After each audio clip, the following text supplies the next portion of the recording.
Chapter 3. Mr. Wonka and the Indian Prince.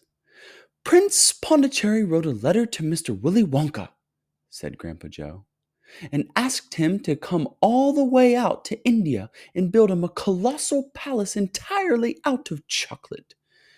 Did Mr. Wonka do it, Grandpa?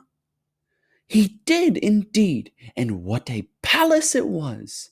It had 100 rooms, and everything was made of either dark or light chocolate. The bricks were chocolate, and the cement holding them together was chocolate, and the windows were chocolate, and all the walls and ceilings were made of chocolate. So were the carpets and the pictures of the furniture and the beds, and when you turned on the taps in the bathroom, hot chocolate came pouring out.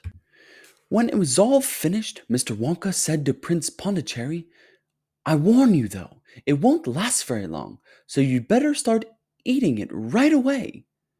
"Nonsense!" shouted the prince. "I'm not going to eat my palace. I'm not going to nibble the staircase or lick the walls. I'm going to live in it." But Mr. Wonka was right, of course, because soon after this there came a very hot day with the boiling sun, and the whole palace began to melt, and then it sank slowly to the ground, and the crazy prince, who was dozing in the living room at the time, woke up to find himself swimming around in a huge brown sticky lake of chocolate. Little Charlie sat very still on the edge of the bed, staring at his grandfather. Charlie's face was bright, and his eyes were stretched so wide you could see the whites all around. "Is this really true?" he asked, "or are you pulling my leg?" "It's true!" cried all four of the old people at once. "Of course it's true. Ask anyone you like." "And I'll tell you something else that's true," said Grandpa Joe. And now he leaned closer to Charlie and lowered his voice to a soft, secret whisper. "Nobody ever comes out." "Out of where?" asked Charlie. "And nobody ever goes in." "In where?" "Wonka's factory, of course." "Grandpa, what do you mean?" "I mean workers, Charlie." "Workers?" "All factories," said Grandpa Joe, "have workers streaming in and out of the gates in the mornings and evenings, except Wonka's. Have you ever seen a single person going into that place or coming out?"